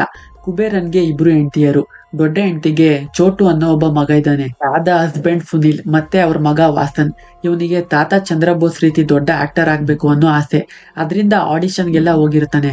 ಆದ್ರೆ ಇವನ ಆಕ್ಟಿಂಗ್ ನೋಡಿ ಎಲ್ರೂ ನಗ್ತಾರೆ. ಅದರಿಂದ ತಾತನ ಹತ್ರ ಬಂದು ಹೇಳ್ಕೊತಾನೆ. ಅವ್ರು ಹೇಳ್ತಾರೆ, ನೀನು ನನ್ನ ರೀತಿ ಒಳ್ಳೆ ನಟ ಆಗ್ಬೇಕು ಅಂತ ಅಂದ್ರೆ ನೀನು ಆಕ್ಟ್ ಮಾಡಿದ್ರೆ ಸಾಲಲ್ಲ, ನಟನೆಯಲ್ಲಿ ಬದುಕ್ಬೇಕು, ಆಗ ನೀನು ಒಬ್ಬ ದೊಡ್ಡ ನಟ ಆಗ್ತೀಯಾ ಅಂತ. ಅವತ್ತಿನಿಂದ ಇಲ್ಲಿಯವರೆಗೂ ಪ್ರತಿ ಗಂಟೆ ಪ್ರತಿ ನಿಮಿಷ ಅವರ ತಾತ ಮಾಡಿರೋ ರೋಲ್ಸ್ ನ ತಗೊಂಡು ಆಕ್ಟ್ ಮಾಡ್ತಾನೆ ಇದ್ದಾನೆ. ಮನೆಯಲ್ಲಿರ್ಲಿ ಎಲ್ಲೇ ಇರ್ಲಿ ಪಾತ್ರದಲ್ಲೇ ಇರ್ತಾನೆ. ಲಾಯರ್ ಈ ಫ್ಯಾಮಿಲಿ ಚಿಕ್ಕಪ್ಪನಿಗೆ ಕಾಲ್ ಮಾಡಿ, ಸರ್ ನಿಮ್ ಬ್ರದರ್ ವಿಲ್ನ ನಿಮ್ ಮುಂದೆನೆ ಓದ್ಬೇಕು ಅಂತ ಮೆನ್ಷನ್ ಮಾಡಿದ್ದಾರೆ, ನೀವು ಬರ್ತಾ ಇದ್ದೀರಾ ಅಲ್ವಾ ಅಂತ ಕೇಳ್ತಾನೆ. ಆದ್ರೆ ಆ ಕಡೆಯಿಂದ ಯಾವುದೇ ಉತ್ತರ ಬರಲ್ಲ. ಸರಿ ಬರಲ್ವೇನೋ ಅಂದ್ಕೊಂಡು ಸುಮ್ನೆ ಆಗೋಗ್ತಾನೆ. ಎಲ್ರೂ ಮನೆಗ್ ಬಂದಾಯ್ತು. ಲಾಯರ್ ವಿತ್ತಗನ್ ಚಂದ್ರಬೋಸ್ ಅವರ ವಿಲ್ನ ಓದ್ತಾ ಇದ್ದಾನೆ. ನೀವು ನಾನಿದ್ದಾಗ ನನಗೆ ಮರ್ಯಾದೆ ಕೊಡ್ಲಿಲ್ಲ. ನೀವು ನನ್ನ ಹತ್ರ ಬರ್ತಾ ಇದ್ದದ್ದು 2 ಕಾರಣಕ್ಕೆ. ಒಂದು, ಯಾವ್ದಾದ್ರು ಪ್ರಾಬ್ಲಮ್ ಇದ್ರೆ, 2ನೇದು ದುಡ್ಡುಗೋಸ್ಕರ. ನೀವು ಚಿಕ್ಕ ವಯಸ್ಸಿಂದ ಮಾಡಿದ ತಪ್ಪನ್ನ ಮರೆಮಾಚೋಕೆ ನಾನು ತುಂಬಾ ಕಷ್ಟಪಟ್ಟಿದ್ದೀನಿ. ನಿಮ್ಮಿಂದ ನನಗೆ ತುಂಬಾ ಅವಮಾನ ಆಗಿದೆ. ಇದೆಲ್ಲವನ್ನು ಕೂಡಿ ಕಳೆದು ನಾನು ಒಂದು ನಿರ್ಧಾರ ಮಾಡಿದ್ದೀನಿ. ನೀವು ನನ್ನ ಆಸ್ತಿಯನ್ನ ಹಂಚ್ಕೊಂಡು ನನ್ನ ಮರೆತು ಬಿಡ್ತೀರಾ, ಅದರಿಂದ ನೀವು ನನ್ನ ಕೊನೆವರೆಗೂ ನೆನ್ಪಿಟ್ಕೋಬೇಕು ಅಂತ ನನ್ನ 300 ಕೋಟಿ ಆಸ್ತಿಯಲ್ಲಿ ನಿಮ್ಮ 4 ಜನಕ್ಕೆ ಅಂದ್ರೆ ಮಂದಾಕಿನಿಗೆ 12 ಲಕ್ಷ, ರುದ್ರನ್ಗೆ 15 ಲಕ್ಷ, ಕುಬೇರನ್ಗೆ 25 ಲಕ್ಷ ಮತ್ತೆ ರಾಧಾಗೆ 13 ಲಕ್ಷ, ಮಿಕ್ಕಿದ ನನ್ನೆಲ್ಲ ಆಸ್ತಿ ನನ್ನ 5ನೇ ಮಗ ಹರಿಹರನ್ಗೆ ಸೇರಿದ್ದು ಅಂತ ವಿಲ್ ಮಾಡಿದ್ದೀನಿ ಅಂತ ಚಂದ್ರಬೋಸ್ ಅವರ ವಿಲ್ನ ಓದ್ತಾನೆ. ಇದನ್ನೆಲ್ಲ ಕೇಳಿದ ಎಲ್ಲರೂ ಹೀರೋನೇ ನಿಜವಾದ ಹರಿಹರನ್ ಅಂತ ಹೊರ ಕಳುಹಿಸಿ ಲಾಯರ್ಗೆ, ನಿನಗೆ ನಾವು 1% ಕೊಡ್ತೀವಿ, ಆಸ್ತಿ ಎಲ್ಲ ನಮಗೆ ಬರೋ ಹಾಗೆ ಮಾಡು, ಅವನ ರೀತಿಯ ಡೂಪ್ಲಿಕೇಟ್ನ ನಾವು ಕರ್ಕೊಂಡು ಬರ್ತೀವಿ, ನೀನು ಕೋರ್ಟ್ನಲ್ಲಿ ಇವನೇ ಹರಿಹರನ್ ಅಂತ ಅಂದ್ರೆ ಸಾಕು ಅನ್ನೋಕೆ ಲಾಯರ್ ಹೇಳ್ತಾನೆ, 10% ಕೊಡಿ ನಿಮ್ ಪರ ನಿಲ್ತೀನಿ ಅಂತ. ಆಗ ಮಂದಾಕಿನಿ ಕೋಪ ಬರುತ್ತೆ. ಇಲ್ಲಿಯವರೆಗೂ ನಮ್ ಜೊತೆ ಸೇರಿ ಪ್ಲಾನ್ ಮಾಡಿ ದುಡ್ಡಿನ ಆಸೆಯಿಂದ ನನಗೆ ಉಲ್ಟಾ ಹೊಡಿತ್ಯಾ ಅಂತ. ರುದ್ರನ್ ಹೇಳ್ತಾರೆ, ಸರಿ ನೀನ್ ಕೇಳಿದ 10% ಕೊಡ್ತೀವಿ, ಆದ್ರೆ ಹರಿಹರನ್ನ ನಮ್ ಕಣ್ ಮುಂದೆನೆ ಸಾಯಿಸ್ಬೇಕು, ನಾಳೆ ಅವ್ನ್ ಮತ್ತೆ ಬಂದು ಯಾವುದೇ ತೊಂದರೆ ಮಾಡಬಾರ್ದು ಅಲ್ವಾ ಅಂತ ಕಂಡೀಷನ್ ಹಾಕ್ತಾರೆ. ಲಾಯರ್, ಸರಿ ಅವನನ್ನ ನಿಮ್ ಕಣ್ ಮುಂದೆನೆ ಸಾಯಿಸ್ತೀನಿ ಅಂತ ಹೊರ ಕೂತ್ಕೊಂಡಿದ್ದ ಹೀರೋ ಹತ್ರ ಹೋಗಿ, ನಾನು ನಿನ್ ಸಾಯ್ಸೋ ರೀತಿ ಆಕ್ಟ್ ಮಾಡ್ತೀನಿ, ನೀನ್ ಹಾಗೆ 10 ನಿಮಿಷ ಆಕ್ಟ್ ಮಾಡ್ಬಿಡು, ನಂತರ ಹೇಗಾದ್ರೂ ಮಾಡಿ ನಿನ್ನ ಹೊರಗಡೆ ಕರ್ಕೊಂಡು ಹೋಗ್ತೀನಿ ಅಂತ ಸುಳ್ಳೇಳಿ ಕತ್ತನ್ನ ಬಿಗಿತಾನೆ. ಹೀರೋ ಕೂಡ ಆಕ್ಟ್ ಮಾಡ್ತಾ ಇದ್ದಾನೆ ಅಂತ ಅಂದ್ಕೊಂಡ್ರೆ ನಿಜವಾಗಿಯೂ ಕುತ್ತಿಗೆಯನ್ನ ಟೈಟ್ ಆಗಿ ಬಿಗಿದು ಸಾಯಿಸೋದಕ್ಕೆ ನೋಡ್ತಾ ಇದ್ದಾನೆ. ಆದ್ರೆ ಹೇಗೋ ಕೈಗೆ ಸಿಕ್ಕಿದ್ದಾನೆ ಎತ್ಕೊಂಡು ಹೊಡೆದು ಹೀರೋ ಕುತ್ತಿಗೆಯನ್ನ ಬಿಡಿಸ್ಕೊಂಡು ಅಲ್ಲಿಂದ ಓಡೋಗ್ತಾನೆ. ಲಾಯರ್ನ ಹೋಗಿ ಅವನ್ನ ಸಾಯಿಸೋ ಅನ್ನೋಕೆ, ಸರ್ ನನಗೆ ಇನ್ನೂ 5% ಬೇಕು, ಅವನಿಗೆ ಈಗ ನಾನು ಸಾಯಿಸೋದಕ್ಕೆ ಹೋಗ್ತಾ ಇರೋ ವಿಷಯ ಗೊತ್ತು, ರಿಸ್ಕ್ ಜಾಸ್ತಿ, 5% ಎಕ್ಸ್ಟ್ರಾ ಕೊಟ್ರೆ ಸಾಯಿಸ್ತೀನಿ ಅನ್ನೋಕೆ, ಏನ್ ಆಟ ಆಡ್ತಾ ಇದ್ಯಾ, 10 ಲಕ್ಷ ಕೊಟ್ರೆ ಸಾಕು ಸಾಯಿಸೋದಕ್ಕೆ ಜನಗಳು ಸಿಗ್ತಾರೆ. ಹೌದು ಸಿಗ್ತಾರೆ, ಆದ್ರೆ ಅವರು ಇಲ್ಲಿಗೆ ಬರೋ ಅಷ್ಟರಲ್ಲಿ ಇವನು ಇಲ್ಲಿಂದ ತಪ್ಪಿಸ್ಕೊಂಡ್ರೆ ಏನ್ ಮಾಡ್ತೀರಾ ಅಂತ ಹೇಳಿ ಅವರನ್ನ ಒಪ್ಕೊಳ್ಳೋ ಹಾಗೆ ಮಾಡ್ತಾನೆ. ಇದ್ರ ಜೊತೆಗೆ ರಾಧಾ ಮಗ ವಾಸನ್, ನಾನೇ ಅವನನ್ನ ಸಾಯಿಸ್ತೀನಿ, ನನಗೆ 5% ಕೊಡಿ ಅಂತ ಲಾಯರ್ ಮತ್ತೆ ವಾಸನ್ ಇಬ್ರು ಹೀರೋ ಹಿಂದೆ ಸಾಯಿಸೋದಕ್ಕೆ ಬೀಳ್ತಾರೆ. ರುದ್ರನ್ ಅವನು ಇಲ್ಲಿಂದ ತಪ್ಪಿಸ್ಕೋಬಾರ್ದು ಅಂತ ಹೊರಗಡೆ ಇರೋ ಡಾಕೇಜ್ ನ ಓಪನ್ ಮಾಡಿ ಒಳಗಿರೋ ನಾಯಿಗಳನ್ನೆಲ್ಲ ಬಿಡ್ತಾನೆ. ಹೀರೋ ಅವ್ರ ಕೈಯಿಂದ ಹೇಗೋ ತಪ್ಪಿಸ್ಕೊಂಡು ಒಂದು ರೂಮಿಗೆ ಬರ್ತಾನೆ. ಆ ರೂಮ್ ನಲ್ಲಿ ವಸುಧಾ ಇರ್ತಾಳೆ. ಅಲ್ಲಿಂದ ನಿಧಾನವಾಗಿ ಹೊರಟೋಗೋಣ ಅಂತ ಅಂದ್ಕೊಂಡ್ರೆ ವಸುಧಾ ಹೀರೋಗೆ ಹೇಳ್ತಾಳೆ, ವಾಸನ್ ಈ ರೂಮ್ ಹೊರಗಡೆನೆ ಇದ್ದಾನೆ, ಇಲ್ಲಿಂದ ಹೋದ್ರೆ ನಿನ್ ಕತೆ ಮುಗೀತು ಅಂತ. ಹೀರೋ ವಸುಧಾ ಹತ್ರ ಸಹಾಯ ಕೇಳ್ತಾನೆ, ನಾನು ನಿಜವಾದ ಮಗ ಅಲ್ಲ, ನಿಮ್ ಮನೆಯವರಿಗೆ ನಿಜ ಹೇಳಿ ನನಗ್ ಸಹಾಯ ಮಾಡಿ ಅಂತ. ಅದಕ್ಕೆ ವಸುಧಾ, ನೀನ್ ನೋಡ್ದಾಗ್ಲೇ ಸ್ವಲ್ಪ ಡೌಟ್ ಬಂತು, ನೀನು ನಿಜವಾದ ಮಗ ಅಲ್ಲ ಅಂದ್ರು ಅವರು ನಿನ್ನ ಸುಮ್ಮನೆ ಬಿಡಲ್ಲ, ಯಾಕಂದ್ರೆ ನೀನು ನಡೆದಿರೋದನ್ನೆಲ್ಲ ನೋಡ್ಬಿಟ್ಟಿದ್ಯಾ, ಸೊ ಅದಕ್ಕೋಸ್ಕರನಾದ್ರೂ ನಿನ್ನ ಸಾಯಿಸ್ತಾರೆ. ಒಂದ್ ಪಕ್ಷ ನೀನು ಅವರಿಂದ ತಪ್ಪಿಸ್ಕೊಂಡು ಹೋದ್ರು ಹೊರಗಡೆ ನೋಡು 4 ನಾಯಿಗಳು, ಅವುಗಳೇ ನಿನ್ನ ಸಾಯಿಸಾಕ್ಬಿಡ್ತವೆ ಅಂತ. ಲಾಯರ್ನ ವರುಣ್ ಮತ್ತು ಮಂದಾಕಿನಿ ಇಬ್ರು ಒಂದು ರೂಮ್ ಕರ್ಕೊಂಡೋಗಿ ಬ್ಲಾಕ್ ಮೇಲ್ ಮಾಡ್ತಾರೆ. ನಿನಗೆ 10% ಬೇಕಾ, ಸ್ವತ್ತೆಲ್ಲ ನನ್ ಪಾಲಾಗ್ಬೇಕು ಅಂತ ನಿನ್ ಕೂಗಿದ್ರೆ ನೀನೇ ಅವ್ರ ಜೊತೆ ಸೇರ್ಕೊಂಡು ನನಗ್ ಮೋಸ ಮಾಡ್ತೀಯಾ. ಈಗ ನಿನಗ್ ಬರೋ ಅಷ್ಟು ಪರ್ಸೆಂಟೇಜ್ನು ನನಗ್ ಕೊಡ್ಬೇಕು. ನೀನೇ ಅಲ್ವಾ ಹರಿಹರನ್ನ ಕೊಂದಿದ್ದು. ಇಲ್ಲ ಅಂದ್ರೆ ನೀನ್ ಇಲ್ಲಿಯವರೆಗೂ ನಮ್ ಜೊತೆ ಸೇರ್ಕೊಂಡು ಮಾಡಿದ ಫ್ರಾಡ್ನ ನಮ್ ಫ್ಯಾಮಿಲಿಗೆ ಹೇಳ್ಬಿಡ್ತೀನಿ. ಅವ್ರು ನಮ್ಮನ್ನ ಹೇಗೋ ಕ್ಷಮಿಸ್ಬಿಡ್ತಾರೆ, ಆದ್ರೆ ನಿನ್ನ ಸುಮ್ನೆ ಬಿಡಲ್ಲ ಅಂತ. ಅದ್ರಿಂದ ಸರಿ ಮೇಡಮ್, ನೀವ್ ಹೇಳ್ದಾಗೆ ನನಗೆ ಬರೋ ಪರ್ಸೆಂಟೇಜ್ ಎಲ್ಲ ನಿಮಗ್ ಕೊಟ್ಬಿಡ್ತೀನಿ. ಯಾರಿಗೂ ಏನು ಹೇಳ್ಬೇಡಿ. ಕೆಲ್ಸ ಎಲ್ಲ ಮುಗಿದ್ಮೇಲೆ ನನಗೆ ಸ್ವಲ್ಪ ನೋಡ್ಕೊಡಿ ಸಾಕು ಅಂತ ಸುಮ್ನೆ ಒಪ್ಕೋತಾನೆ. ಆದ್ರೆ ಸ್ವಲ್ಪ ಹೊತ್ತಿನ ನಂತರ ಹೀರೋನ ಹುಡುಕ್ತಾ ಇದ್ದ ವರುಣ್ ತಲೆಗೆ ಹೊಡೆದು ಸಾಯಿಸಿ ನನ್ನೇ ಬ್ಲಾಕ್ ಮೇಲ್ ಮಾಡ್ತೀರಾ ಅಂತ ಅವನ್ ಬಾಡಿನ ಒಂದು ಕಿಟಕಿ ಕರ್ಟನ್ ಹಿಂದೆ ನಿಲ್ಸಿ ಹೊರಟೋಗ್ತಾನೆ. ನಿಜವಾದ ಹರಿಹರನ್ ಆತ್ಮ ಹೀರೋ ಜೊತೆನೆ ಟ್ರಾವೆಲ್ ಆಗ್ತಾ ಇದೆ. ಯಾಕಂದ್ರೆ ಹೀರೋ ಕಣ್ಣಿಗೆ ಮಾತ್ರ ಇವನ್ ಕಾಣ್ತಾ ಇರೋದು. ಅದಕ್ಕೆ ವಸುಧ ಹೇಳ್ತಾಳೆ, ನಮ್ ತಾತ ಹೇಳ್ತಾ ಇದ್ರು ಕರ್ಮಕ್ಕೆ ನಾವು ಒಂದಿನ ಉತ್ತರ ಕೊಡ್ಬೇಕಾಗಿ ಬರುತ್ತೆ ಅಂತ. ಅದೇ ರೀತಿ ಎಲ್ರು ಉತ್ತರ ಕೊಡುವಾಗ ಮಾಡ್ಬಿಟ್ರು. ಇಷ್ಟು ಒಳ್ಳೆಯವಳು ನನಗ್ಯಾಕೆ ನಮ್ ತಾತ ಪಾಲ್ ಕೊಟ್ಟಿಲ್ಲ ಅಂತ ಯೋಚನೆ ಮಾಡ್ತಾ ಇದ್ಯಾ? ನಾನು ಒಂದ್ ತಪ್ಪು ಮಾಡಿದ್ದೀನಿ, ಅದರಿಂದ ಇವತ್ತಿನವರೆಗೂ ರಿಗ್ರೆಟ್ ಮಾಡ್ತಾನೆ ಇದ್ದೀನಿ. ನೀನ್ ಇವಾಗ ಏನ್ ಕಷ್ಟ ಅನುಭವಿಸ್ತಾ ಇದೆಯೋ ಅದಕ್ಕೂ ನೀನ್ ಪಾಸ್ಟ್ನಲ್ಲಿ ಮಾಡಿರೋ ಕರ್ಮವೇ ಕಾರಣ. ಅದು ಏನು ಅಂತ ಯೋಚನೆ ಮಾಡು ಅನ್ನೋಕೆ ಹೀರೋ ಒಂದು ಫ್ಲಾಶ್ ಬ್ಯಾಕ್ ಹೇಳ್ತಾನೆ. ನನಗೆ 4 ವರ್ಷ ತುಂಬೋಕ್ ಮುಂಚೆನೆ ನಮ್ಮ ಅಪ್ಪ ಅಮ್ಮ ಸತ್ತೋದ್ರು. ಊಟಕ್ಕೆ ಬೇರೆ ದಾರಿ ಇಲ್ದೆ ಭಿಕ್ಷೆ ಬೇಡೋಕ್ ಪ್ರಾರಂಭ ಮಾಡಿದೆ. ಒಂದಿನ ಸಿಗ್ನಲ್ ನಲ್ಲಿ ಭಿಕ್ಷೆ ಬೇಡ್ಬೇಕಾದ್ರೆ ಕಣಿನ ನೋಡ್ದೆ. ಅವತ್ತಿನಿಂದ ಇಬ್ರು ಜೊತೆಗೆ ಭಿಕ್ಷೆ ಬೇಡೋಕ್ ಸ್ಟಾರ್ಟ್ ಮಾಡಿದ್ವಿ. ಕಣಿ ಒಂದು ದೊಡ್ಡ ಮನೆಯನ್ನ ಡೈಲಿ ನೋಡ್ತಾ ಇದ್ಲು. ಒಂದಿನ ಆದ್ರೂ ಅಂತ ಮನೆಯಲ್ಲಿ ಬದುಕ್ಬೇಕನ್ನೋದು ಅವಳ ಆಸೆ. ಅದರಿಂದ ದೊಡ್ಡವರಾಗ್ತಾ ಇಬ್ರು ಭಿಕ್ಷೆ ಬೇಡೋದನ್ನ ಬಿಟ್ಟು ಕೆಲಸ ಮಾಡಿದ್ವಿ. ಆದ್ರೆ ಎಷ್ಟೇ ಕಷ್ಟಪಟ್ರು ದುಡಿದ್ರು ನಮ್ ಬದುಕು ಪ್ಲಾಟ್ಫಾರ್ಮೇ ಆಗಿತ್ತು. ಇಬ್ರು ಮದುವೆ ಆದ್ವಿ, ನಮ್ಗೊಂದು ಗಂಡ್ಮಗು ಆಯ್ತು. ಆದ್ರೆ ನಾವು ಪ್ಲಾಟ್ಫಾರ್ಮ್ ನಲ್ಲಿ ಮಲಗಿದ್ದಾಗ ಒಂದು ಕಾರ್ ಬಂದು ಕಣಿ ಮೇಲೆ ಹರಿದು ಸತ್ತೋದ್ಲು. ನಮ್ ಬದುಕು ಇಷ್ಟೇ ಅಲ್ವಾ ಮೇಡಮ್? ನಮ್ಗೆ ಯಾವ್ದು ನಿರಂತರ ಅಲ್ಲ, ಕಡೆಗೆ ನಮ್ ಜೀವ ಕೂಡ. ಇದ್ರಿಂದ ನನ್ನ ಸ್ವಂತ ಮಗನಿಗೆ ನಾನೇ ನಿಮ್ಮಪ್ಪ ಅಂತ ಹೇಳ್ಕೊಂಡಿಲ್ಲ. ನಾನು ಯಾವತ್ತಾದ್ರೂ ಈಗ ಸತ್ತೋದ್ರೆ ನಾನ್ ಕಷ್ಟಪಟ್ಟ ಹಾಗೆ ಅವನ್ ಕಷ್ಟ ಪಡೋದ್ ಬೇಡ ಅಂತ ಅಂತಾನೆ. ಆಗ ನಮಗ್ ಗೊತ್ತಾಗುತ್ತೆ ಇಷ್ಟ ದಿನ ಹೀರೋ ಜೊತೆ ಇದ್ದ ಹುಡುಗ ಜಾಕ್ ಹೀರೋ ಸ್ವಂತ ಮಗ ಅಂತ.